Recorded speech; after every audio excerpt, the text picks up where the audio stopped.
சுவாமி அதிவெள்ளி கையில அதிவெள்ளி கையில ஆணி வெண்ணால் முடி குழுங்க யாரெல்லாம் கொழுவிருந்தார் அரணோடு பார்வதியோ அன்புடனே கொழுவிருந்தார் இந்திரலோகம் தன்னாதில இந்திரரா சந்திரரா சூரியரும் கொழுவிருந்தார் பிரம்மலோகம் தன்னாதில பிரம்மாவோடு சரஸ்வதியோ பிரியமுடன் கொழுவிருந்தார் வைகுந்த லோகத்தில பச்சை மாலோ லட்சுமியோ ஐயா லட்சுமியோ பவுசுடனே கொழுவிருந்தார் அங்கே பவுசுடனே கொழுவிருந்தார்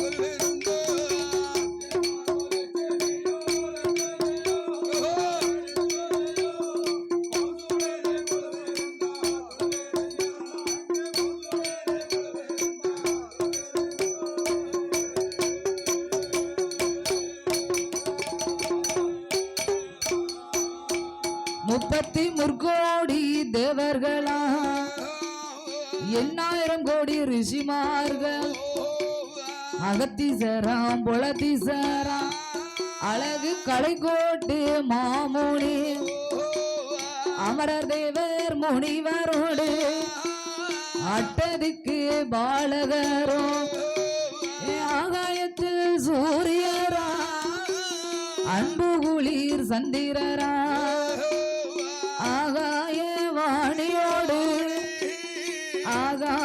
வாணியோடு அன்னை கங்காதேவி கொழுவிருந்தார்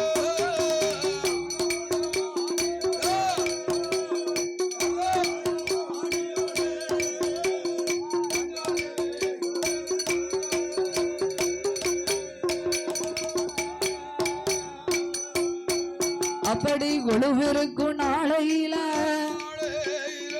கைலாச வாசலில கடவுளான பகவானுக்கு தெய்வலோக ரம்பையெல்லாம் திருநடனம் ஆடுவாள் ரம்பையவா வருவாள் நடனம் அதே ஆடுவாள் அங்க ஊர்வசியாய் வருவாள் உல்லாசமா பாடுவாள் மேனகையா வருவாளா மிருதங்கமும் போடுவாளா நல்ல சரஸ்வதியால் வருவாள் சங்கீதங்கள் பாடுவாள்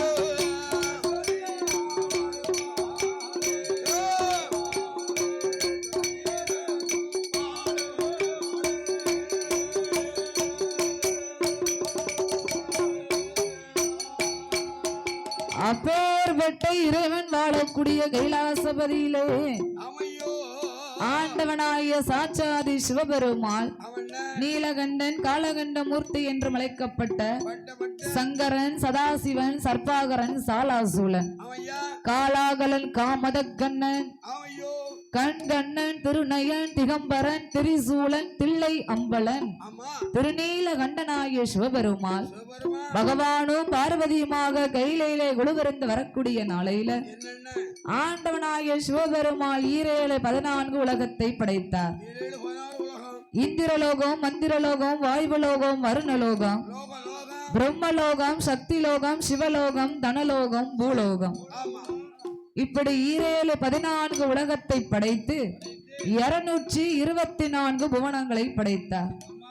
7 சப்தாசாரங்கள் ஆகப்பட்ட கடல்களையும் படைத்து கல்லுக்குள் இருக்கும் தேரையும் கற்பைக்குள் வாழும் சிசுவையும் படைத்து படைத்த மனுக்களுக்கெல்லாம் பட்டினி இல்லாமல் படியளக்க வேண்டும் என்று மரம், செடி, கொடி, பயிர், புல் பூண்டு, இலைத்தாவரங்கள், ஆடு மாடு, கன்று காடைகளோடு 1 அறிவு முதல் 6 அறிவு உடைய மானிட மனுக்களை சிவன் படைத்தார். அப்படி படைத்த மனுக்களுக்கெல்லாம் பட்டினி இல்லாமல் படியளக்க வேண்டும் என்று ஆண்டவனாகிய சிவபெருமான் அகில உலகங்கள் எல்லாம் எப்படி படியிழக்க வருகின்றார் தெரியுமா? படைத்தார் சிவன் உலகம் எல்லாம் படைத்தார் சிவன் உலகம் எல்லாம் பாரேழு புவனம் எல்லாம் எறும்பு யானை முதல் அங்க என்ன உண்ணாமணுக்களையோ ஈஸ்வரனார் தான் படைத்த கண்ட மனுக்களுக்கு படியளக்க வேண்டும் என்று வேண்டும். ஆண்டவன் தான் சிவபெருமான் அங்கே ஆதிசக்தி இடம் மதியில அளக்கும்படி வாங்குதார். அவர் அளக்கும்படி வாங்கி கொண்டு அகில இந்த உலகம் எல்லாம் படியளக்க வாராரே. அவரோ நாளில் நல்ல திணையெடுத்து நாடு எங்கும் படி இழந்தார்.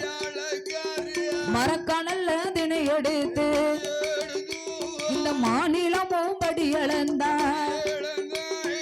ஆளாக்கு திணையெடுத்து அகிலம் எல்லாம் படி இழந்தார். உரிய நல்ல திணையெடுத்து நல்ல திணையெடுத்து இந்த உலகம் எல்லாம் படி இழந்தார்.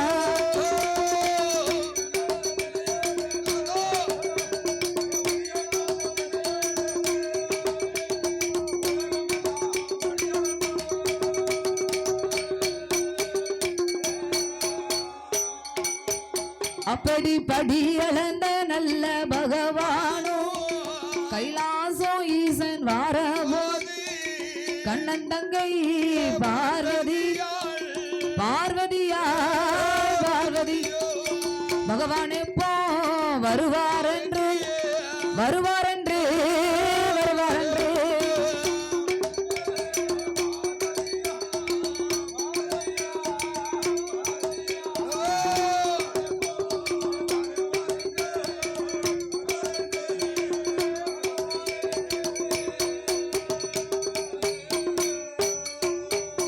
அங்கே கண்ணன் தங்கை பார்வதியா பகவான் எப்போ வருவார் என்று எதிர்பார்த்து இருப்பாளா? ஆண்டவனாகிய சிவபெருமாள் ஆதிசக்தி இடத்திலே அளக்கும்படியே வாங்கி கொண்டு ஆளாக்கு திணை எடுத்து அகிலமெல்லாம் படி அளந்தார். மறக்கா திணை எடுத்து மாநிலம் எங்கும் படி அளந்தார்.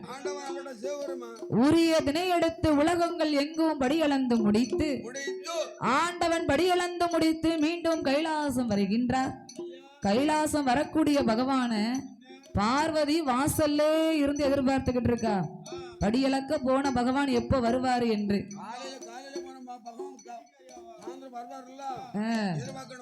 ஏன்னா படியளந்த பகவான் வரும்போது பகவானுக்கு பாத பூஜை முடித்து பணிவடைகள் செய்வது பார்வதியின் வழக்கம். அதனால் பகவான் எப்ப வருவார் என்று எதிர்பார்த்து இருக்கும் போது ஆண்டவனாகிய சிவபெருமாளோ கைலாசம் வருகின்றார். அந்த நேரத்தில் கண்ணன் தங்கையான பார்வதி தங்க தாம்பூலத்தை எடுத்து வைத்து பகவானை அந்த தாம்பூலத்திலே நிக்க சொல்லி பாரிஜாத மலர் எடுத்து கெண்டியிலே ஜலம் எடுத்து, ஜலம்னா என்னது, கெண்டியிலே தீர்த்தம் எடுத்து படியளந்த பகவானுக்கு பாத பூஜை முடித்து பணிவிடைகள் செய்து வருகின்றார். படியளந்த பகவானுக்கு பால் பழங்கள் கொடுத்தாள். இறையளந்த ஈசனுக்கு சக்தி இளைப்பாரி கொடுத்தாள்.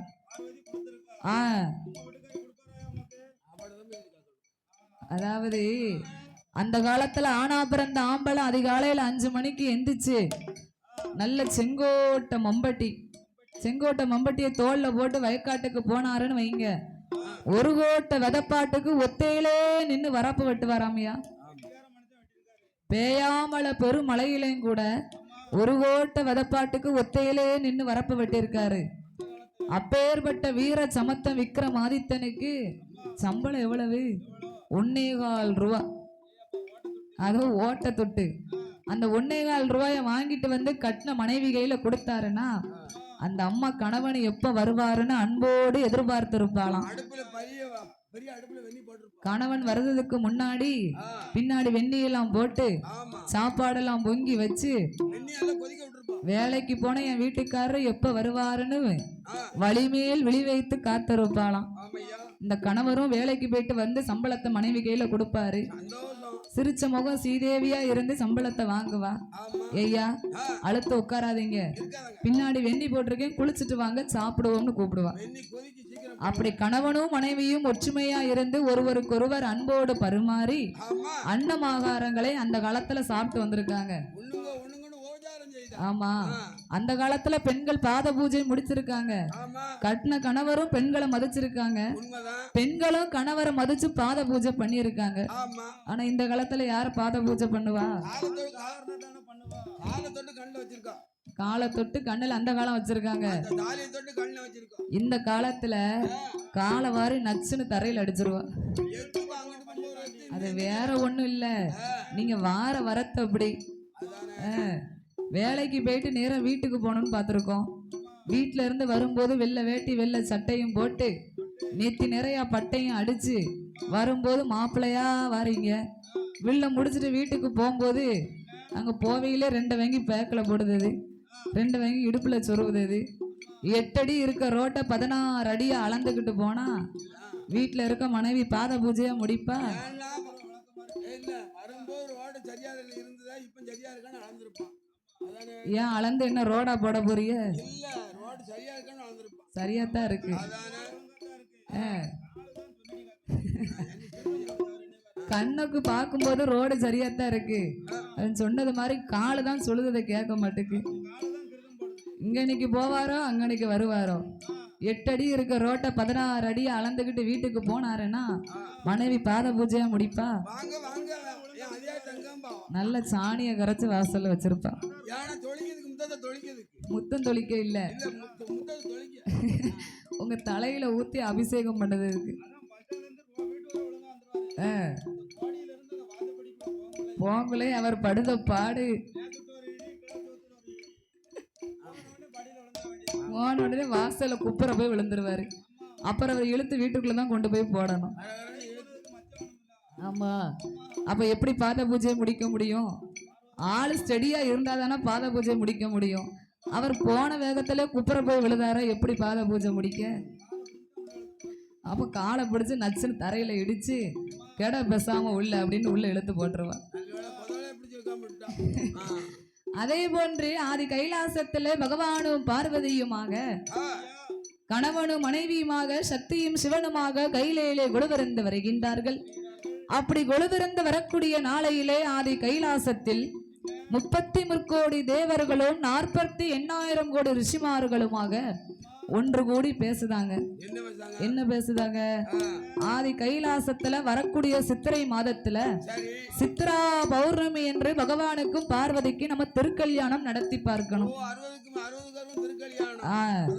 திருக்கல்யாணம் நடத்தி நம் கண்குளிர பார்க்க வேண்டும் என்று அங்க தேவர்களும் மூவர்களும் ஒன்று கூடி பேசும்போது அங்க பகவானிடத்திலே நான் போய் சம்மதத்தை கேட்க வேண்டும் என்று அங்க தேவர்களும் மூவர்களும் எங்கு வருகின்றார்கள் தெரியுமா? அங்கே கைலாசம் தன்னதில, கைலாசம் தன்னதில தேவர்களும் மூவர்களும் பகவான் பக்கம் ஓடி வந்து ஆண்டவனே பகவானே, ஆண்டவனே பகவானே, அடியனோட வார்த்தைகளும்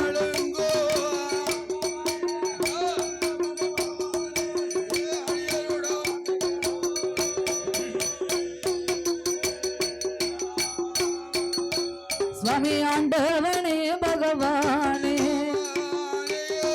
அடியனோட வார்த்தைகளும் நல்ல சித்திரை மாதத்தில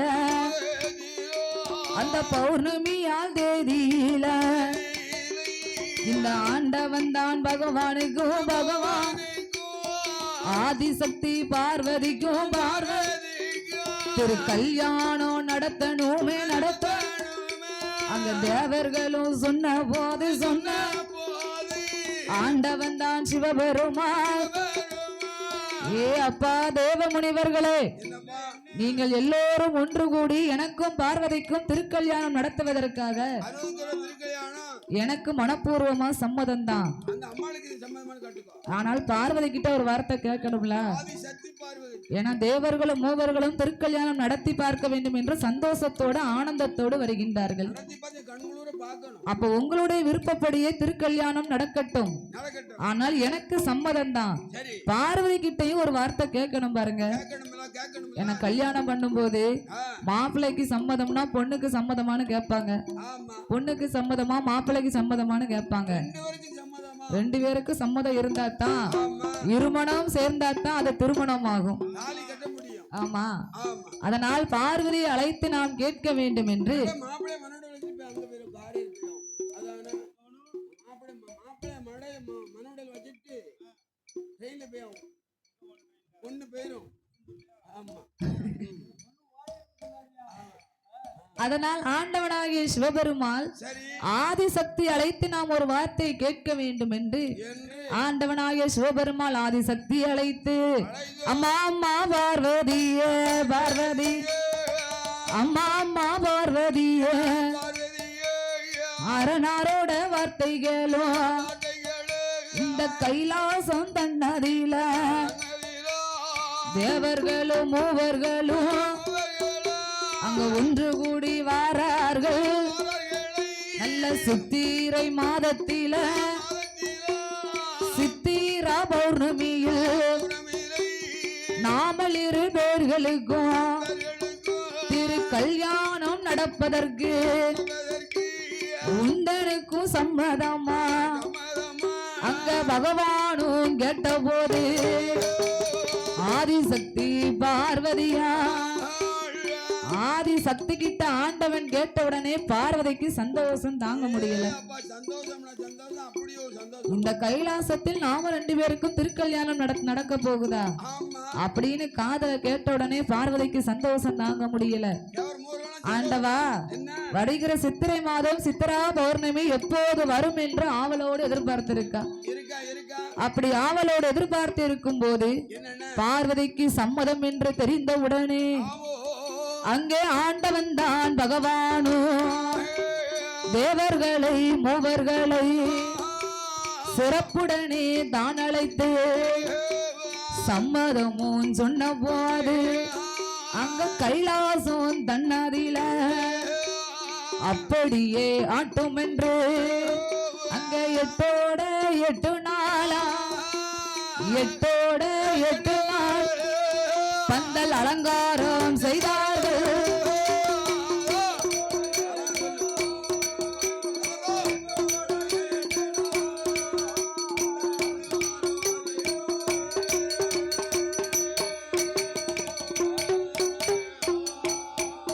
அங்கே கைலாசம் தன்னதில தேவர்களும்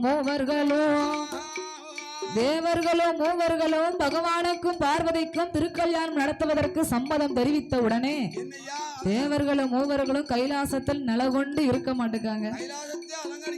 ஏன்னா இப்ப பெற்றவர்கள் இருக்காங்கன்னு வைங்க, அந்த பெற்றவங்களுக்கு நம்ம 60ஆம் கல்யாணம் பண்ணி பார்த்தோம்னா அது நம்மளுக்கு எவ்வளவு ஒரு புண்ணியம். அதை பார்க்கும் போது பெற்றவர்களும் சந்தோஷப்படுவாங்க பாருங்க. அதே போன்று தேவர்களும் மூவர்களும் அம்மையப்பன் இருவேருக்கும் திருக்கல்யாணம் நடத்த வேண்டும் என்று முதல்ல என்ன செய்வாங்க, ஒட்டையக்காரரை கொண்டு வந்து பந்தலை தான் அலங்காரம் பண்ணுவாங்க. புஷ்பக்காரருக்கு பூவுக்கு அட்வான்ஸ் கொடுப்பாங்க, கொட்டகைக்காரருக்கு பந்தலுக்கு அலங்காரம் செய்வதற்கு வர சொல்லுவாங்க. சமயக்காரங்களுக்கும் அட்வான்ஸ் கொடுப்பாங்க. சாப்பாடு இல்லாம எந்த கல்யாணம்யா நடக்கும்? வந்த மக்களுக்கு வயிறார சாப்பாடு கொடுக்கணும்ல. அப்ப கல்யாண வீடுனா சாப்பாடு கண்டிப்பா இருக்கும். அதனால் தேவர்களும் மூவர்களுமாக அவர்கள் 33 கோடி தேவர்களும் 48,000 கோடி ரிஷிமார்களுமாக அங்க 8 நாளா கைலாசத்தில் பந்தலை அலங்காரம் செய்ய வேண்டும் என்று அவர்கள் எப்படி அலங்காரம் செய்து வருகின்றார்கள். பாக்கி நல்ல மரவகுந்து மரவகுந்து பந்தலையோ அலங்கரித்த பந்தலையோ அலங்கரித்த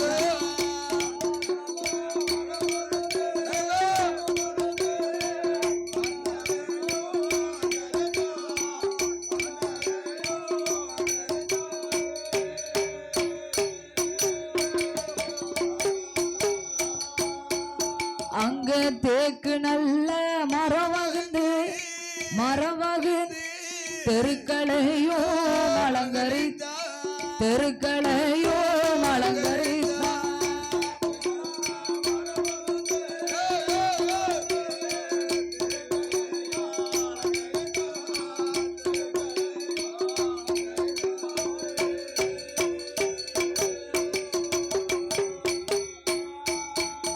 அங்க வன்னி நல்ல மரவகுந்து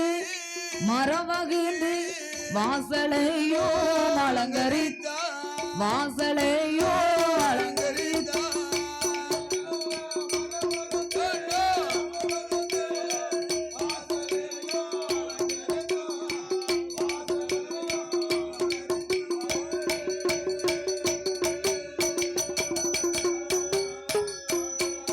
அங்க பந்தலிட்ட கால்களுக்கு தாரவாள குலை நிறுத்தி மாங்குளையை கொண்டு வந்து மணவடையை அலங்கரித்தார் மாவிளையா தோரணமா ஆதி வெள்ளி கையில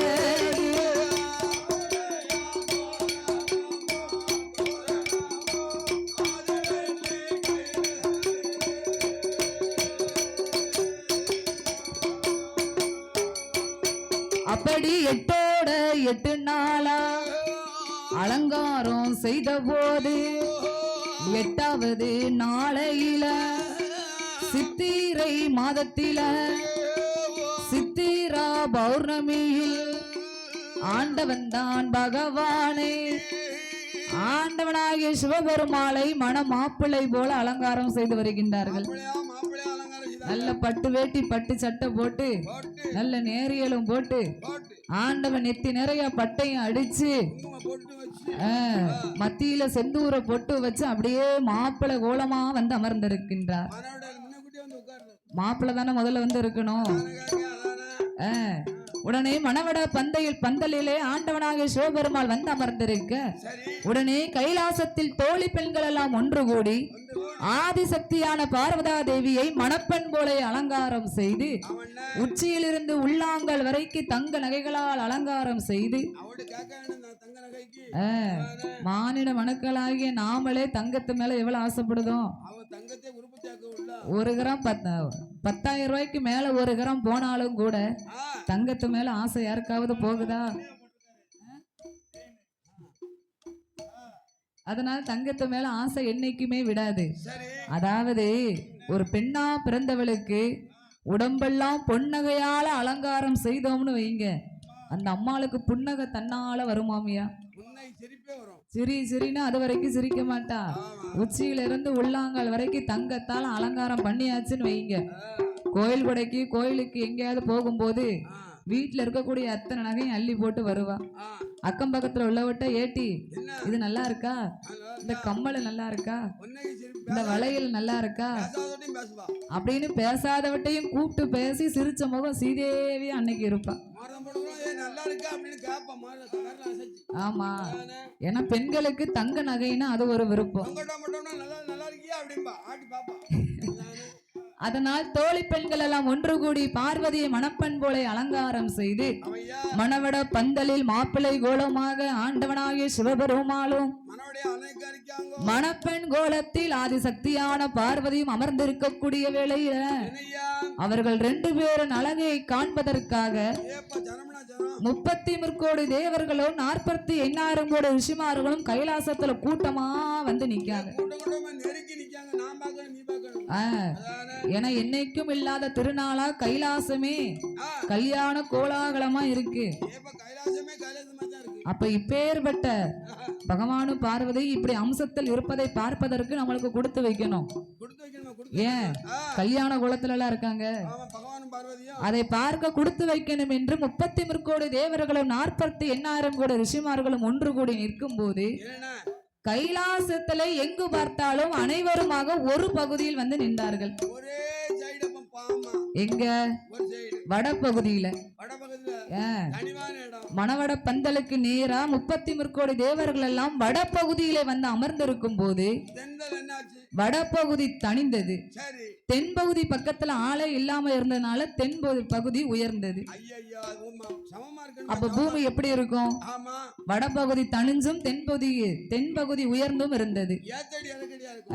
அதானே. அப்ப தேவர்களும் மூவர்களும் பார்த்தார்கள், ஐயையோ ஒரு நாளும் இல்லாமல் பூமி இப்படி வடபகுதி தணிந்தும் தென்பகுதி உயர்ந்தும் காணப்பட்டது.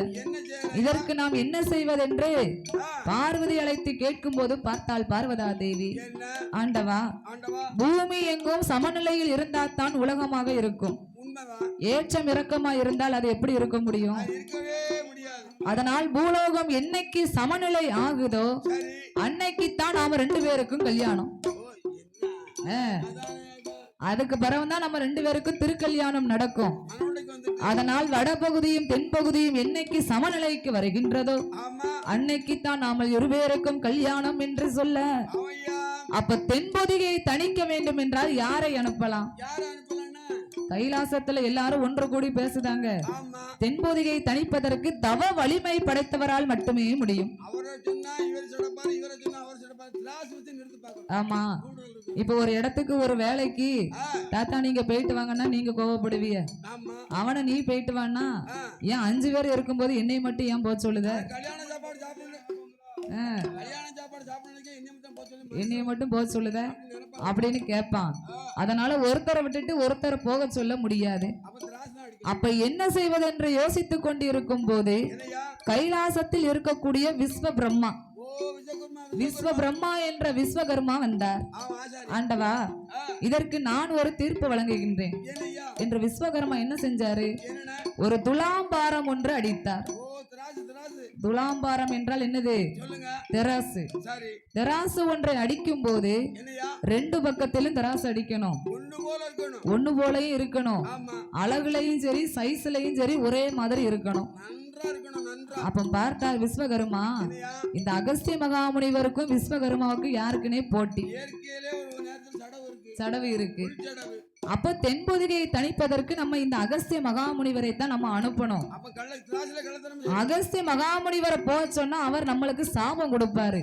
அதனால் நேரடியா போய் போக சொல்ல கூடாது என்று விஸ்வகர்மா என்ன செஞ்சாரு? ஒரு கள்ளத்தராசு அடித்தாரு. ஒரு பக்கம் நாகத்தால் உள்ள தகடு, நாகத்தகடை கொண்டு வந்து ரொம்ப லேசா இருக்கும் பாருங்க. அந்த நாகத்தகடை ஒரு பக்கம் தராசாகவும் இரும்பால் கொண்டு வந்த தகடை இன்னொரு பக்கம் தராசாகவும் வைத்தார். ஆமா. அப்ப ஆண்டவனை அழைத்தார். ஆண்டவா நான் ஒரு தராசு கொண்டு வந்திருக்கின்றேன். இங்க இருக்கக்கூடிய தேவர்களும் மூவர்களும் இந்த தராசுல வந்து நிக்கட்டும். யாருடைய எடை அதிகமா இருக்கோ அவர்கள் தான் தென்பொதிகை போய் தணிக்க வேண்டும் என்று விஸ்வகர்மா சொன்னார். அப்ப ஆண்டவனாகிய பகவானும் அப்படியே ஆகட்டும் என்று ஒவ்வொருத்தரையா நிக்க சொன்னார். 33 கோடி தேவர்கள் எல்லாம் தராசுல வந்து நிக்கும் போது எல்லாரும் இந்த நாகத்தால அடிச்சிருக்கு பாருங்க, நாகத்தகடு தராசு. அதுல வந்து நிக்கும் போது எடை எல்லாருக்கும் ஒரே மாதிரி இருக்கு. இந்த அகஸ்திய மகாமுனிவர் பார்த்தார். என்ன யோசிக்காரு? எல்லாரும் நின்ன இடத்துல போய் நாம ஏன் நிக்கணும்? நம்ம அந்த தராசுல போய் நிப்போம் அப்படின்னு அகஸ்திய மகாமுனிவர் இரும்பால் அடித்த தராசுல வந்து நிக்கும் போது அவர் எடை கூடுதலா காமிச்சு. அப்ப பார்த்தார் விஸ்வகர்மா, ஆண்டவா அகஸ்திய மகாமுனிவர் எடை தான் கூடுதலா காமிக்கு. அப்ப அவர் தான் தவ வலிமை படைத்தவர். தென்பொதிகையை தணிப்பதற்காக அகஸ்திய மகாமுனிவர் தான் போக வேண்டும் என்று விஸ்வகர்மா சொன்ன உடனே அகஸ்திய மகாமுனிவருக்கு கோபம் வந்து விட்டது. அது எப்படி என்னுடைய எடை மட்டும் கூடுதலா காமிக்கும் என்று அகஸ்திய மகாமுனிவர் அறிந்து பார்க்கும் போது விஸ்வகர்மா கள்ளத்தராசு அடித்தார் என்று தெரிந்தது. அப்பந்தான் அகஸ்திய மகாமுனிவர் பார்த்தார், ஏ ஐயா விஸ்வகர்மா, அம்மையப்பன் திருக்கல்யாணத்தை நான் பார்க்க கூடாது என்று சூழ்ச்சியினாலதானே என்னை நீர் இப்படி செஞ்சீரு. அதனால் இதோபடி உமக்கு சாபத்தை இன்னையில இருந்து நீர் இருந்த அடிக்க பறந்தடிச்சு போகும்னு சாபத்தை கொடுத்தார். விஸ்வகர்மாவுக்கு அகஸ்திய மகாமுனிவர் சாபம் கொடுத்த உடனே இருந்த அடிக்க பறந்து போகும் என்ற சாபத்தை கொடுத்த உடனே விஸ்வகர்மாவுக்கு கோபம் வந்து விட்டது.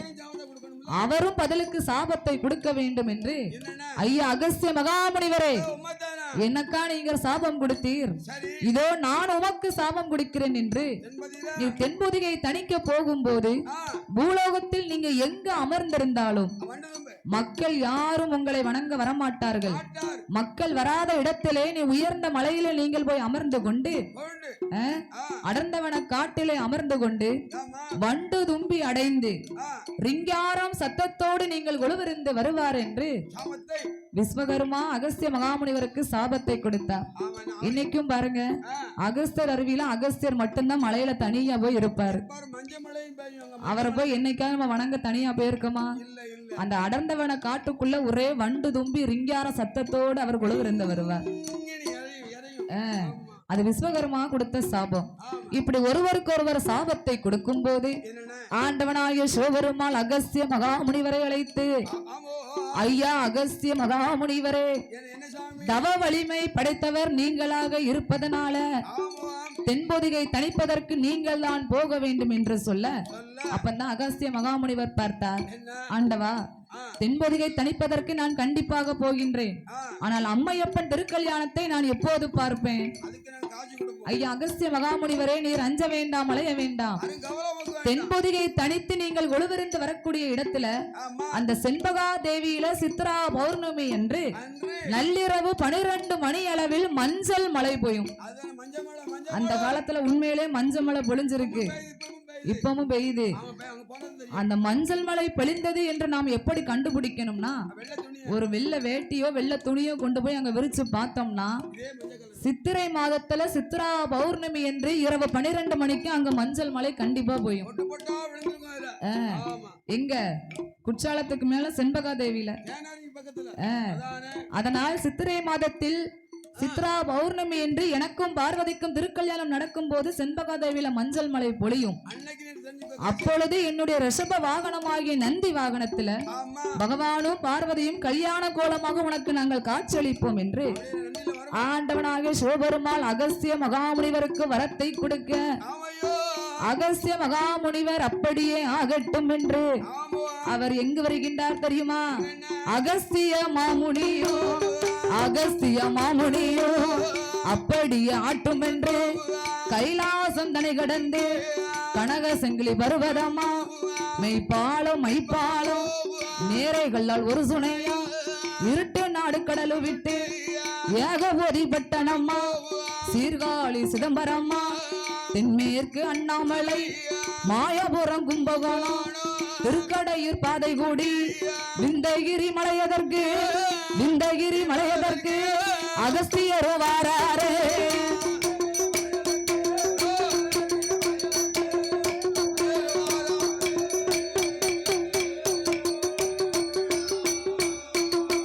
அந்த விந்தகிரி மலையதற்கு அங்க அகஸ்தியரு வார போது அந்த விந்தகிரி மலையதுதான் அது உயர்ந்து கொண்டே போகுதையா. அகஸ்திய மகாமுனிவர் கைலாசம் தனை கடந்து கனகசங்கிலி பருவதம் மெய்ப்பாலம் மைப்பாலம் நேரைகளால் ஒரு சுனையும் தான் கடந்து இருட்டு நாடும் கடலை விட்டு ஏகபோதி பட்டணம் சீர்காழி சிதம்பரம் தென்மேற்கு அண்ணாமலை பாதை கூடி விந்தைகிரி மலையதற்கு அகஸ்திய மகாமுனிவர் வருகின்றார். அந்த விந்தைகிரி மலையிலே அகஸ்திய மகாமுனிவர் வரும்போது விந்தைகிரி மலையானது நாளுக்கு நாள் வளர்ந்து கொண்டே போகுது. அப்ப பார்த்தார் அகஸ்திய மகாமுனிவர், ஐயா விந்தைகிரி மலையே, இப்படி நாளுக்கு நாள் நீங்க வளர்ந்து கொண்டே போனீர்களே, ஆனால் இந்த பகுதியில் இருந்து அந்த பகுதிக்கு மக்கள் எப்படி போவாங்க? மலை ஏற முடியாது பாருங்க. அதனால் இன்னையோடு உங்களை வளர்ச்சியை நீங்கள் நிறுத்திக் கொள்ள வேண்டும் என்று சொல்ல, உடனே விந்தைகிரி மலைக்கு மோட்சம் குடித்து அந்த அகஸ்திய மகாமுனிவரானவர் அந்த விந்தகிரி மலையதில லோகமித்ரா பெண்கோடிக்கு அங்க மோட்சம் அது தான் கொடுத்து அந்த வில்வன் என்ற அண்ணன் தம்பி வாழ்ந்து வரும் நாளையில விந்தகிரி மலையதிலே விந்தைகிரி மலைக்கு மோட்சத்தை கொடுத்து கொடுத்து லோகமித்ரா என்ற பெண்கொடிக்கு மோட்சத்தை கொடுத்து கொடுத்து அதே விந்தைகிரி மலையில அண்ணன் தம்பி 2 பேர் வாழ்ந்து வராங்க. யாருன்னா வில்லன் என்ற சகோதரர்கள் 2 பேர்கள். சரிதான் வில்லன் வில்லன் பேர பாத்தியலா? அவன் பேரே வில்லன் தானே பேரே வில்லன் தான். அதானே வில்லன் என்ற சகோதரர்கள் வாழ்ந்து வரும்போது அகஸ்திய மகாமுனிவர் பார்த்தார், சரி இந்த வில்லன் அண்ணன் தம்பி 2 பேரும் சாதாரண ஆளு கிடையாது. இப்ப பொல்லாதவங்க வில்லங்க ஆணவம் அதம்பாதத்தோடு வாழ்ந்து வரக்கூடியவர்கள். ஆமா ஏன்னா இந்த வில்லன் சகோதரர்கள் 2 பேரும் விந்தைகிரி மலையில வாழ்ந்து வரும்போது என்ன இந்த அகஸ்திய மகாமுனிவர் வாரார் பாருங்க. ஆமா அவரை போலவே தவ வலிமை படைத்தவர்கள் தவஞானிகள் அந்த விந்தைகிரி மலை வழியா வருவாங்களாம். ஓ அந்த வழியாக தான் அங்க வர முடியும் ஆமா. அதானே அப்ப இந்த வில்லன் என்ற சகோதரர்கள் என்ன செய்வாங்க, என்னையா யார் அந்த வழியா வாராங்களோ மாறாங்களோ அந்த தவஞானிகள் போலவே அந்த வில்லன் என்ற சகோதரர்கள் வடிவத்தை கொண்டு கொன்று வந்த தவ முனிவர்களுக்கு அன்ன ஆகாரங்கள் அவர்களே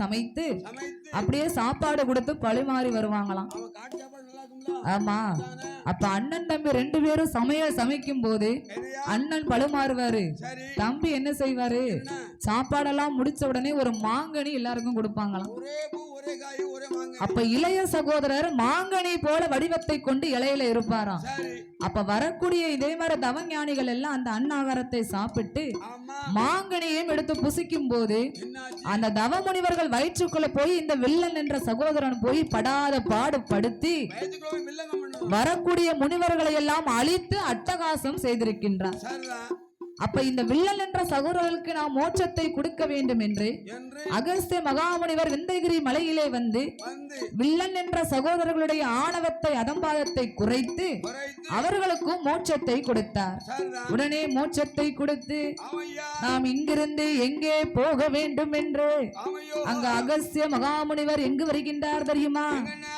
விந்தகிரி மலையதைத்தான் மலையதை விந்தகிரி மலையதைத்தான்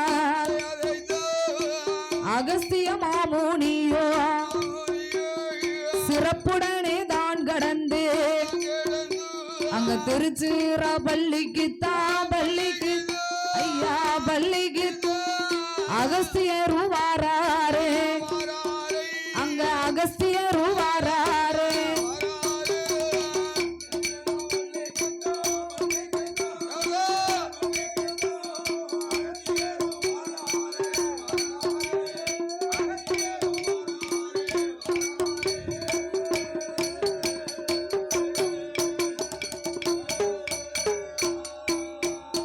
அந்த திருச்சிராப்பள்ளிக்கு தான் கச்சபூர கமண்டலத்தை அவர் கையடியிலே எடுத்துக்கொண்டு அகஸ்தியரும் வாராரே.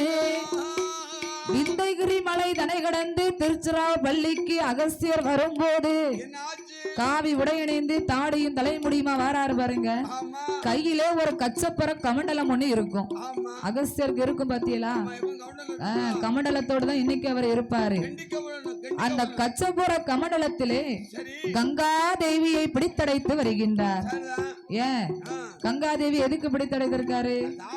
தாவது பண்ணுமில்ல காட்டுல ரொம்ப தவச்சா குடிச்சிட்டு தான் கங்கை அப்படிங்கிற ஒரு புண்ணிய தீர்த்தம். ஆமா அந்த கங்கை அப்படிங்கிற புண்ணிய தீர்த்தத்திற்கு அகஸ்திய மகாமுனிவரால் மோட்சம் கிடைக்க வேண்டும் என்று என்று அந்த கங்கா நதியை கவுண்டத்துல கமண்டலத்துல பிடித்தடைத்து அகஸ்திய மகாமுனிவர் திருச்சிராப்பள்ளிக்கு வருகின்றார். சரி மலைக்கோட்டை பிள்ளை அப்படி திருச்சிராப்பள்ளிக்கு வருகின்ற வேளையில ஐயோ அங்கே அகஸ்திய மாமுனியோ திருச்சிராப்பள்ளியில யமுனையாற்றோ ஓரத்தில அவர் தவம் இருந்து வருவாரா.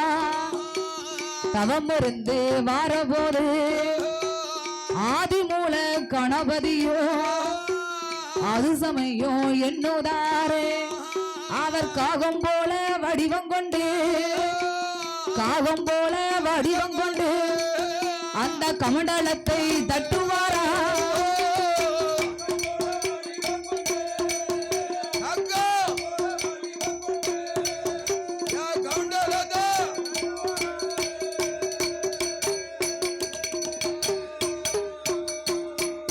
அகஸ்திய மகாமுனிவரானவர் கண்மூடி தவம் இருக்கும் போது ஆமா தன்னுடைய கமண்டலத்துக்குள்ள கங்காதேவியை பிடித்தடைத்தார் பாருங்க. ஆமா கமண்டலத்தையும் முன்னால வைத்தார். ஆமா முன்னால வைத்துக் கொண்டு கண்மூடி தவம் இருக்கும் போது பார்த்தார் ஆதிமூல கணபதி. ஆமா காக்கா வடிவம் கொண்டு இந்த கங்கா தேவிக்கு மோட்சம் கொடுக்க வேண்டும் என்று ஆதிமூல கணபதியானவர் என்ன செஞ்சார்? கமண்டலத்தை போய் கவுத்துட்டாரு. காகம் போல வடிவம் கொண்டு ஆதிமூல கணபதி கமண்டலத்தை அப்படியே தட்டி விட்டார் பாருங்க. ஆமா 3 கௌரா போகுது. தட்டி விட்ட உடனே கங்கா நதியானது வெள்ளம் பெருக்கெடுத்து கரை புரண்டு ஓடுகின்றது. ஆமா 3 ஏன்னா அது வரைக்கும் அம்மாளை பிடிச்சடைச்சிருந்தாரு. ஆமா கமண்டலத்தை தட்டின உடனே ஆங்கார சொருபம் கொண்டு வெள்ளம் பெருக்கெடுத்து ஆமா கங்கா நதியானவ அப்படியே வெள்ளம் பெருக்கெடுத்து ஓடுது. ஆமா வெள்ளம் பெருக்கெடுத்து ஓடும் போது அந்த தண்ணீரானது அகஸ்தியர் காலில் பட்டு பட்டு அப்படியே கண்முழித்து பார்த்தார். சரி கண்முழித்து பார்க்கும்போது கமண்டலமோ சாஞ்சு கிடந்தது. ஆமா தண்ணி எங்கு பார்த்தாலும் வெள்ளம் பெருக்கெடுத்து ஓடுது. ஆமா கமண்டலத்தை என்னுடைய கமண்டலத்தை தட்டி விட்டது யாரு ஆமா என்று அக்கம் பக்கம் பார்க்கும் போது ஆ ஆதிமூல கணபதியானவர் காகம் வடிவத்தை விட்டு 5 வயது பாலகன் போல வடிவம் கொண்டு நின்னார். அண்டையில கொட்ட போறாரு. ஆமா 5 வயது பாலகன் போல வடிவம் கொண்டு நிற்கும் போது ஆமா பார்த்தார் இந்த அகஸ்திய மகாமுனிவரானவர் ஐயோ என்னுடைய தவமதைத்தார் களைத்த இந்த பாலகனை நாம சும்மா விட கூடாதென்று 5 வீரல் தான் மடங்கி 5 வீரல் தான் மடங்கி அவர் மண்டையில கொட்டுவார். கொட்ட போறாரு.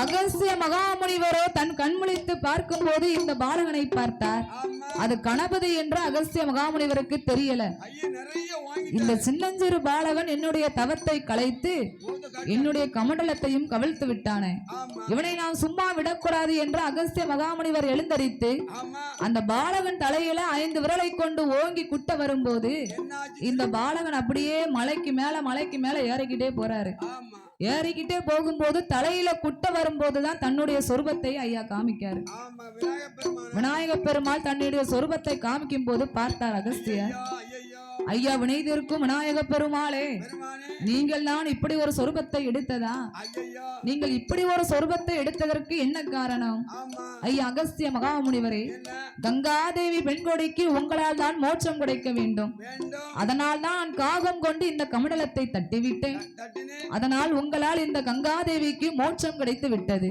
ஆமா என்று விநாயக பெருமாள் அகஸ்திய மகாமுனிவர் அழைத்து சொல்ல, சொல்ல அப்ப அகஸ்திய மகாமுனிவர் பார்த்தார். உம்ம கொட்ட வந்த கையா ஐயா வினைதிருக்கும் விநாயக பெருமாளே, ஆ கஷ்டத்தை தீர்க்கும் கணபதியே, கணவதியே நீங்கள் என்று அறியாமல் உங்கள் தலையிலே அடியை நான் கொட்ட வந்துள்ளேன். அந்த கையில யாமண்டையில கொட்டிக்கிட்டு அதனால் நான் செய்த பாவத்தை தீர்ப்பதற்காக ஆமையா நான் உங்க தலையிலே கொட்ட வந்த காரணத்தினால சரி பூலோகத்துல நீங்க எங்கு அமர்ந்தாலும் எந்த சந்தி முக்கு மூலையா இருந்தாலும் உங்களை வணங்க வரக்கூடிய பக்தர்கள் எல்லாம் எல்லாம் கையை மடக்கி கொண்டு அவரவர்கள் தலையில் குட்டி கொண்டு ஆமா உங்களை பக்தியோடு வணங்குவார்கள். உண்மைதான் உங்களை மனதார நினைத்து அவரவர்கள் தலையில் குட்டி கொண்டு யார் உங்களை வணங்கி வாரார்களோ ஆறார்களோ அவர்கள் பாவத்தை தீர்த்து தீர்த்து அவர்களுக்கு நீங்கள் மோட்சம் கொடுக்க வேண்டும் என்று அகஸ்திய மகாமுனிவர் சொன்ன உடனே ஆட்டம் விநாயக பெருமாளும் அப்படியே ஆகட்டும் என்று உச்சி மலையில போய் அமர்ந்தார். உண்மைதான் இன்னைக்கும் திருச்சியில தான் உச்சி பிள்ளையார் அமர்ந்த இடம் முதல்ல அங்கதான். உச்சி பிள்ளையாரு உச்சி பிள்ளையார் கோயில் அங்கதான் முதல்ல இருந்தது. ஆமா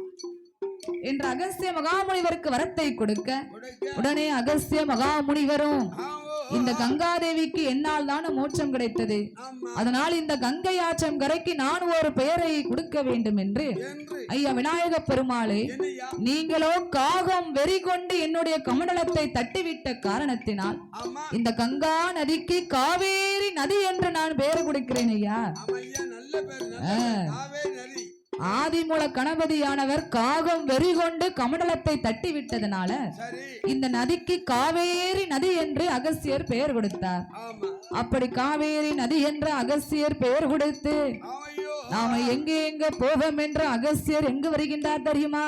எங்க சாமி அகஸ்திய மாமுனியோ மாமுனி, அகஸ்திய மாமுனியோ திருச்சிராப்பள்ளி விட்டு மதுரை மாநகரம் வாரார். மதுரை மாநகரத்தில அகஸ்திய மாமுனியோ மதுரை சொக்க நாதரையும் மீனாட்சியை தான் வணங்கி அங்கிருந்து பயணமாகி விருதுநகர் பாதை கூடி சங்கரங்கோவில் வருவாரா சங்கரங்கோவில் தன்னாதியில கூலவார் சங்கரரை கோமதியை தான் வணங்கி அங்கிருந்து பயணமாகி புளியங்குடி தனை கடந்து கடையநல்லூர் பாதை கூடி அங்க நாலு முக்கு சாலை விட்டு தென்காசி பாதை கூடி தென்காசி தன்னதியில ராஜ கோபுரத்தில் காசி விஸ்வநாதரையோ உலகம் மாலை தான் வணங்கி அங்கிருந்து பயணமாகி அகஸ்திய மாமுனியோ அவர் குற்றாலம் வருவாரா குற்றாலம் தன்னாதியில குற்றால நாதரையோ குழல்வாய் மொழி அம்மாளையோ கண்டும் மெல்ல சேர்வ செய்து அகஸ்திய முனிவர் திருச்சிராப்பள்ளி கடந்து மதுரை நகரம் விட்டு சங்கரகோவில் பாதை கூடி தென்காசி மார்க்கமாக குற்றாலம் வருகின்றார். அப்படி குற்றாலம் வரும்போது குற்றாலத்தில் வாழ்ந்து வரக்கூடிய குற்றால நாதரோ அவரோ நாளுக்கு நாள் வளர்ந்துகிட்டே போறாரு. ஆமா, அப்படி வளர்ந்துகிட்டே போகும்போது பார்த்தார் அகஸ்திய மகாமுனிவர். அவரோ குள்ள மனுஷர் பாருங்க, பகவானை ஏறட்டு பார்க்க பார்க்க பகவான் வளர்ந்துகிட்டே போறாரு. அப்ப பார்த்தார் அகஸ்தியர், ஐயா சிவபெருமாளே, இப்படி நீங்க வளர்ந்துகிட்டே போனீங்கன்னா பக்தர்கள் எல்லாம் உங்களை எப்படி பார்த்து வணங்குவாங்க? அதனால் இதோட உங்க வளர்த்தியை நீங்கள் நிறுத்திக்கோங்க என்று அகஸ்திய மகாமுனிவர் கையை மடக்கி அப்படியே சிவபெருமாள் தலையில அழுத்தி அப்படியே கீழனிக்கே கொண்டு வர்றார். அவர் தலையில அழுத்த அழுத்த சிவபெருமாள் அப்படியே குறுகிக்கிட்டே வாராரு. அதனால்தான் குற்றாலத்தில் இருக்கக்கூடிய சிவபெருமாளுக்கு குருகுரு குற்றாலநாதர் என்று அவர் பெயர் பெற்றார். குற்றாலநாதரும் குழல்வாய்மொழி அம்மாளும் அவங்க ரெண்டு பேரும் அங்க மட்டும் குள்ளமா குட்டையாதான் இருப்பாங்க. ஏன்?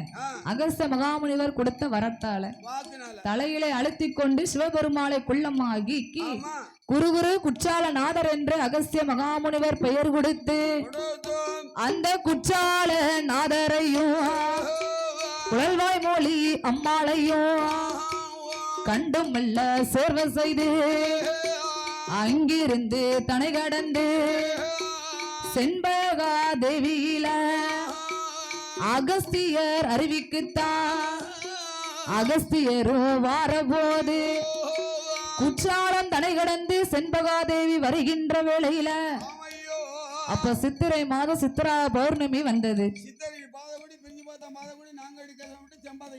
செண்பகாதேவி வரும்போது சித்திரை மாதத்துல இரவு 12 மணிக்கு அங்க வந்து நிக்காரு.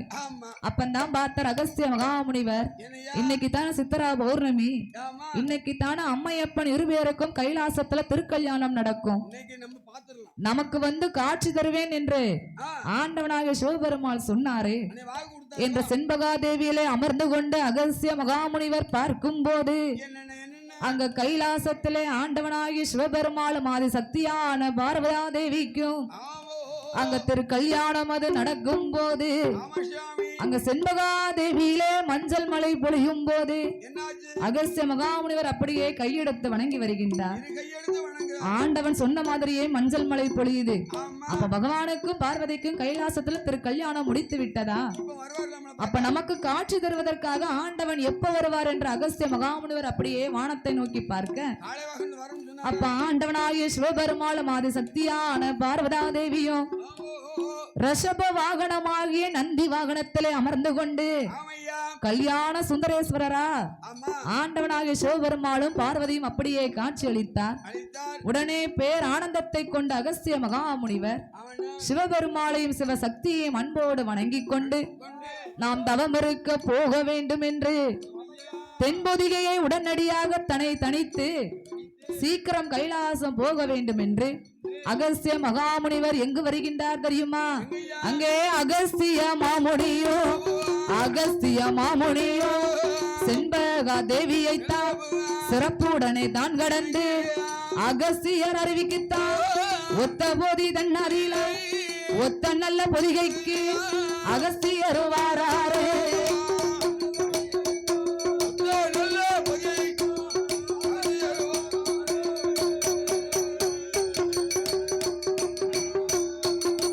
அங்கே அகஸ்திய மாமுனியோ அங்க செண்பகா தேவியைத்தான் சிறப்புடனே தான் கடந்து அங்கே அகஸ்தியர் அறிவிக்குத்தான் அங்க தென்பொதிகை தணிப்பதற்கு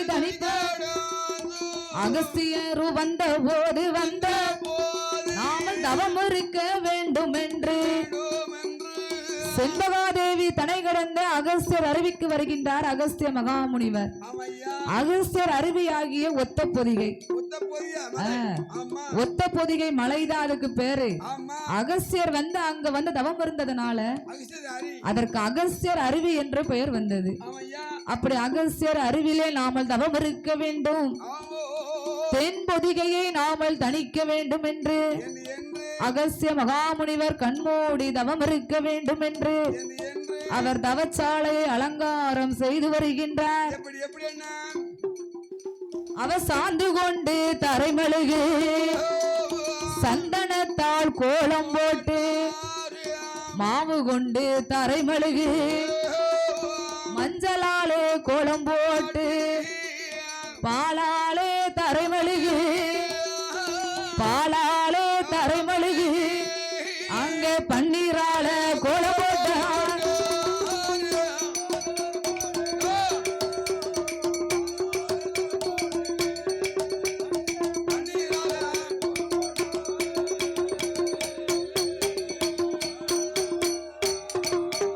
அவரோ கோலம் போட்ட இடமதில குருத்து வாழை இலை விரித்து அகஸ்திய மாமுனியோ ஒரு நாயகரை பிடித்து வைத்தார். நரநாளி நரமரகா தெச்சனைகள் தேங்காய் பழம் தீபங்களை ஏற்றி வைத்து தவமிருந்து வாராரே. தவமிருந்து வாரபோது அகஸ்திய மாமுனியோ அள்ளி நல்ல மணல் குமித்து அரணாலிங்கம் பிடிப்பாரா. சேத்து மெல்ல மணல் குமித்து சிவனாலிங்கம் பிடிப்பாரா. கூட்டி மெல்ல மணல் குமித்து கூட்டி மெல்ல மணல் குமித்து அங்க குச்சாலிங்கம் பிடிப்பார்.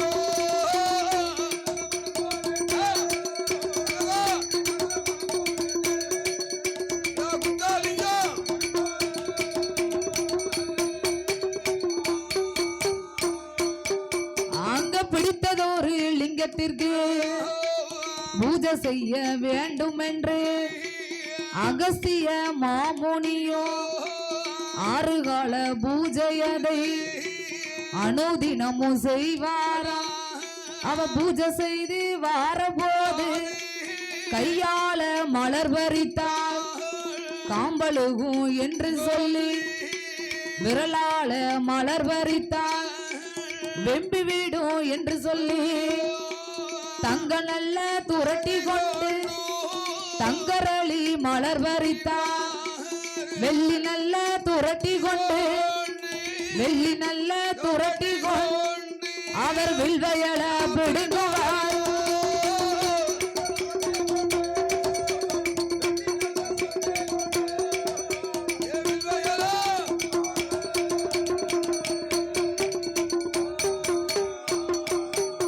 அகஸ்திய மகாமுனிவரோ ஒத்த பொதிகை மலைக்கு வந்தார். ஆண்டவனை எண்ணி தவம் இருந்து தென்பொதிகையை தணிக்க வேண்டும் என்று அகஸ்திய மகாமுனிவரோ தவம் இருந்து வருகின்றார். அள்ளி மணல் குமித்து அரணார் லிங்கம் பிடித்து வைத்தார். சேர்த்து மணல் குமித்து சிவனார் லிங்கம் பிடித்து வைத்தார். கூட்டி மணல் குமித்து குச்சாலிங்கம் பிடித்து வைத்து ஆதிலிங்கம் ஜோதிலிங்கம் அரணாருடைய ஆத்மலிங்கம் 3 லிங்கத்தையும் நூதனமாகவே பிடித்து வைத்தார் அகஸ்திய மகாமுனிவர். பிடித்ததோர் லிங்கத்திற்கு பூஜை செய்ய வேண்டும் என்று கையால் மலர் பறித்தால் காம்பழுகும் என்று விரலால் மலர் பறித்தால் வெம்பிவிடும் என்று சொல்லி தங்க துரட்டி கொண்டு தங்கரளி மலர் பறித்து செப்பு துரட்டி கொண்டு செவ்வரளி மலர் பறித்து வெள்ளி துரட்டி கொண்டு வில்வைகளை பிடுங்குகின்றார். சிவபெருமாளுக்கு உகந்தது செவ்வரளி பூவும் வில்வேலையும் தான். அது ரெண்டு மட்டும் இருந்தாலே போதும். அதனால் அகஸ்திய மகாமுனிவர் செவ்வரளி புஷ்பத்தையும் வில்வேலையும் கொண்டு பூஜை செய்து வரும்போது அவர் தென்பொதியை தணிப்பதற்காக கடுமையான தவம் இருந்து வருகின்றார். யாருக்குனே தவ வலிமை படைத்தவர் இந்த அகஸ்திய மகாமுனிவர். ஒரு காலத்துல இந்த உலகத்தையே ஒழுங்காக திஷ்டித்து அவருடைய உள்ளங்கையில வைத்தவர். அப்பேற்பட்ட தவ வலிமை படைத்தவர் இந்த அகஸ்திய மகாமுனிவர். அதனால் தென்பொதிகை தணிப்பது வரைக்கு நாமல் இந்த தவத்தை விட்டுவிடக் கூடாது என்று அகஸ்திய மகாமுனிவரோ தவம் இருந்து வரக்கூடிய வேளையில அவர் பிடித்ததோர் லிங்கத்திலே இருந்து உயர்ந்த மூங்கில் மரமானது வளர்ந்து கொண்டே போகின்றது. அந்த ஒத்த பொதிகை மலையிலே அகஸ்திய மகாமுனிவர் எங்கு தவம் இருந்து வாராரோ அந்த இடத்துல இருந்து அவர் பிடித்த லிங்கத்தில இருந்து ஒரு மூங்கில் மரமானது உயர்ந்து கொண்டே போகுது. அப்படி உயர்ந்து கொண்டே போகும்போது அங்க என்ன நடக்குது தெரியுமா? அங்க ஒத்த பொதிகை தன்னாதில அங்கே அகஸ்திய மாமுனியோ அவர் பிடித்ததொரு லிங்கத்திற்கு அவர் பூஜை செய்து வாரபோது அவர் பிடித்ததொரு லிங்கத்தில ஐயா லிங்கத்தில ஒரு மூங்கில் மரம் அதுவும் வளர்ந்திடுமா?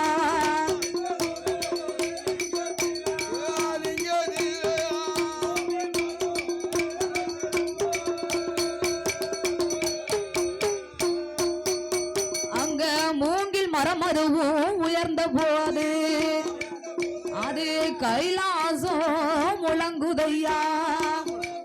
அங்க மூங்கில் மரம் அதுவும் வளர்ந்த போது அங்கே கைலாசம் தன்னாதில அங்கே ஆடாத கைலாசம் அங்கே ஆடிடுமா அசைந்திடுமா?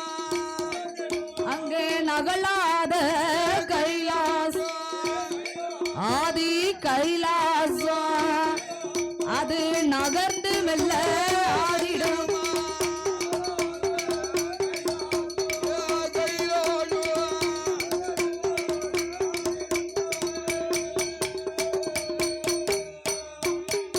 ஐயா அந்த நல்ல வேளையில அப்போ ஆண்டவன் தான் சிவபெருமான்.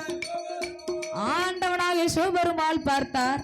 கைலாசமே நடுங்கும் அளவுக்கு என்ன நடந்தது என்று வந்து பார்க்கும் போது உயர்ந்த மூங்கிலானது அப்படியே மூங்கில் மரம் வளர்ந்து கொண்டே கைலாசம் முழங்குது.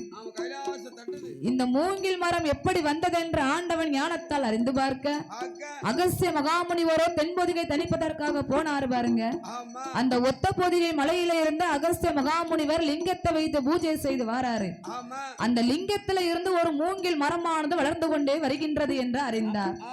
அதனால் இந்த மூங்கில் மரத்தை நாம் இப்படியே விடக்கூடாது. அகஸ்தியருடைய தவத்திற்கு நாம் போய் வரம் கொடுத்தோமே ஆனால் அவர் தவத்தை முடித்து மீண்டும் கைலாசம் வந்துருவாரு. அதனால அவர் கைலாசம் வரக்கூடாது. அவர் பூலோகத்துல இருந்தாதான் பூலோக மக்களுக்கெல்லாம் மோட்சம் கிடைக்கும். அதனால் அவரை கைலாசம் வரவிடக் கூடாது. அவர் தவப்பெருந்து வந்த இந்த மூங்கில் மரத்தில இருந்து நாமளே ஒரு பாலகனாக போய் அவதாரம் செய்ய வேண்டும் என்று அவருடைய தவத்தை நாம் கலைக்க வேண்டும். ஏன்னா பாலகனா பிறந்தாருன்னா தவம் முடிஞ்சது பாருங்க. ஏன்னா மீண்டும் மறுபடியும் தவம் இருப்பாரு தென்பொதிகை தணிப்பதற்காக. அப்ப அகஸ்திய மகாமுனிவர் கைலாசம் வரமாட்டார் என்று ஆண்டவனாகிய சிவபெருமாள் அந்த மூங்கில் மரத்திலே வந்து நானே ஒரு பாலகனாக வந்து பிறக்க வேண்டும் என்று அவர் எப்படி வந்து பிறக்கின்றார் தெரியுமா? அங்கே ஆண்டவன் தான் சிவபெருமான் அந்த மூங்கில் நல்ல மரம் அதில அங்க முனி வெடித்திடுமா அங்க வெடித்ததொரு கொப்பதில அங்க சடாமுடி பாரத்தோடு இங்க கச்ச போற கமண்டலத்தோடு ஐயா கமண்டலத்தோடு வந்து அவதாரம் செய்தாரு.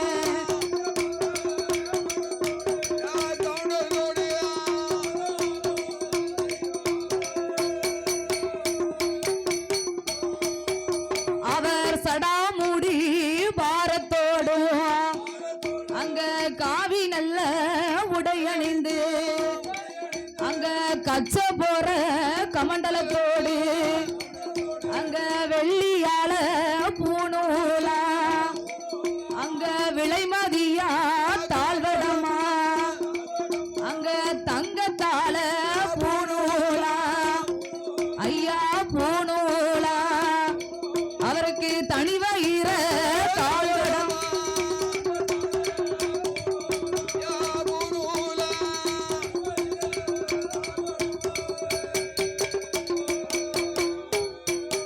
அப்படி அவதாரம் செய்த போது ஆண்டவனாகிய சிவபெருமாளே ஈஸ்வரனாகிய சிவபெருமாளை வந்து பாலகனாக பிறக்க வேண்டும் என்று அகஸ்திய தவமிருந்து வந்த அந்த முனி மூங்கில்ல இருந்து வளர்ந்து வந்த மூங்கில் மரத்திலே இருந்து அந்த மூங்கில் மரத்தில் முனி கொப்பானது இரண்டாகவே வெடித்து அந்த கொப்பில இருந்து சடாமுடி பாரத்தோடும் கையிலே கச்சப்பர கமண்டலத்தோடும் ஆங்கார சொரூபத்தோடு வந்து அவதாரம் செய்த போது பார்த்த அகஸ்திய மகாமுனிவர் ஆண்டவா சிவபெருமாளே நான் தென்பொதிகை தணிப்பதற்காகத்தான தவம் இருந்து வந்தேன்.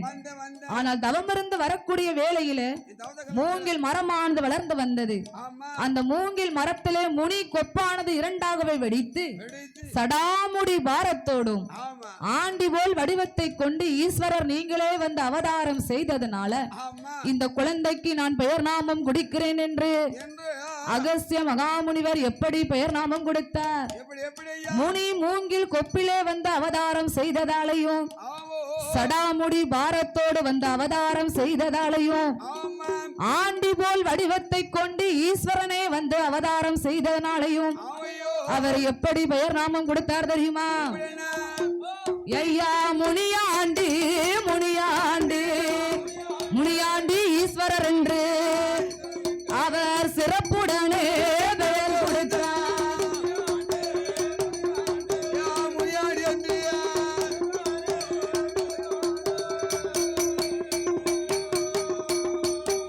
அங்க பெயர் கொடுத்த வேளையில ஏ முனியாண்டி ஈஸ்வரரும் அவர் ஆடுவாராம் பாடுவாரா ஆதாளி போடுவாரா காவி வேட்டி யோக வேட்டி உனக்கு கச்சப்புற கமண்டலமா ஐயா பொன்னால பூநூலா உனக்கு பொன்பதித்த தாழ்வடமா ஏ முனியாண்டி ஈஸ்வரரே உனக்கு வெள்ளியால பூநூலா ஏ விளைமதியா தாழ்வடமா அங்க கச்சப்புற கமண்டலத்தோடு வந்து அவதாரம் செய்தாரு ஐயா முனியாண்டி ஈஸ்வரரும் ஆடி வரும் வேளையில ஏ முனியாண்டி ஈஸ்வரரும் அவதரித்த வேளையில நீங்க போடுங்கம்மா ஒரு குலவ தாய பொன்னான மணிக்குலவ எங்க முனியாண்டி ஈஸ்வரருக்கு இன்னும் நல்ல ஒரு குலவ உங்க இருவாயும் பூச்சொரிய ஏ முக்கா முக்கா மூன்று தேரம் முதற்குலவை போடுங்கம்மா எங்க முனியாண்டி ஈஸ்வரருக்கு ஆடி வரார் வாடி வரார் அங்க மத்தியான மதியம் போல அங்க மூங்கில் கொப்பு தன்னாதியில சடாமுடி பாரத்தோடு வந்து அவதாரம் செய்தவர் ஏ ஐயாவான முனியாண்டி அங்க முனியாண்டி ஈஸ்வரரும் அவதரித்த வேளையில அங்க ஆண்டவன் தான் சிவபெருமாள் ஏ வாருமையா முனியாண்டி வார்த்தை ஒன்று சொல்ல கேளு முனியாண்டி ஈஸ்வரரை ஆண்டவனாகிய சிவபெருமாள் அழைத்தார். ஐயா முனியாண்டி ஈஸ்வரரே ஆட வேண்டாம் பாட வேண்டாம் நீங்கள் ஆதாளி போட வேண்டாம் முனி கொப்பில் முனியிலிருந்து இரண்டாக வெடித்து அந்த மூங்கில் கொப்பிலே இருந்து சடாமுடி பாரத்தோடும் கச்சப்புற கமடலத்தோடும் சரி காவி உடையணிந்த ஆண்டி போல் நீங்கள் வடிவம் செய்ததுனால என்னையா ஈஸ்வரனே வந்து அவதாரம் செய்ததனால அம்மா முனியாண்டி ஈஸ்வரர் என்ற ஆண்டவன் பெயர் நாமத்தை கொடுக்க கொடுக்க அந்த நேரத்தில் பார்த்தாரன் ஐயா முனியாண்டி ஈஸ்வரர். என்னன்னா ஆண்டவா பரம்பொருளே, உங்களுக்கு தானே என்னை அவதாரம் செய்வதற்கான காரணம் என்ன? என்ன என்ன எனக்குன்னு ஒரு நாடு வேணும், எனக்குன்னு ஒரு மக்கள் வேணும். வேணுமில்ல நான் எங்கு போய் கொலுவிருந்து வர ஆமா என்று என் முனியாண்டி ஈஸ்வரர் ஆண்டவனை பார்த்து கேட்க, ஆவோ ஏ அப்பா முனியாண்டி ஈஸ்வரரே, ஐயா நீ குற்றாலத்துல போய் கொலுவிருக்க வேண்டும். வேணும் குற்றால மலையில குற்றால நாதரையும் குழல்வாய்மொழி அம்மாளையும் வணங்கி வணங்கி நீ குற்றாலத்திலே கொலுவிருந்து வந்தேயானால் புதிய மலை உனக்குன்னு ஒரு மக்கள் வருவார்கள், ஆமா உனக்குன்னு ஒரு நாடு இருக்கும். ஆமா அப்போது நீ கொலுவிருந்து வரலாம் மகனே மகனே என்று ஆண்டவனாய சிவபெருமாள் முனியாண்டி ஈஸ்வரருக்கு வாழ்த்தி வரத்தை கொடுக்க, கொடுக்க அப்படியே ஆகட்டும் என்று ஆவையோ என் முனியாண்டி ஈஸ்வரரோ எங்கு வருகின்றார் தெரியுமா? என்ன ஐயா முனியாண்டி ஈஸ்வரரோ அங்க தென்பொதிகை தனை கடந்து அங்க மலை வழி பாதை கூடி அங்க சொரிமுத்தையன் வாசலில அங்க சொரிமுத்து ஐயனாரை அங்க தோகை முத்தால் அம்பிகையை அங்க சிறப்புடனே தான் வணங்கி அங்க சொரிமுத்தையன் வாசலில மேல வாசல் தன்னதில அங்க சங்கிலி பூதத்தையோ சிறப்புடனே தான் வணங்கி அங்க ஒட்டந்தளம் பேச்சியைத்தான் அங்க சிறப்புடனே வணங்குவாரா அங்க கொம்ப மாட குளவாய் மாட அங்க தர்க்க மாட தளவாய் மாட அங்க சிறப்புடனே தான் வணங்கி ஐயா அங்கிருந்து பயணமாகி அங்க பேச்சியை தான் தான் வணங்கி எங்க முனியாண்டி ஈஸ்வரரோ மலை வழி பாதை கூடி அவர் செண்பகா தேவி விட்டு ஐயா தேவி விட்டு அவர் குச்சாலோ வாரா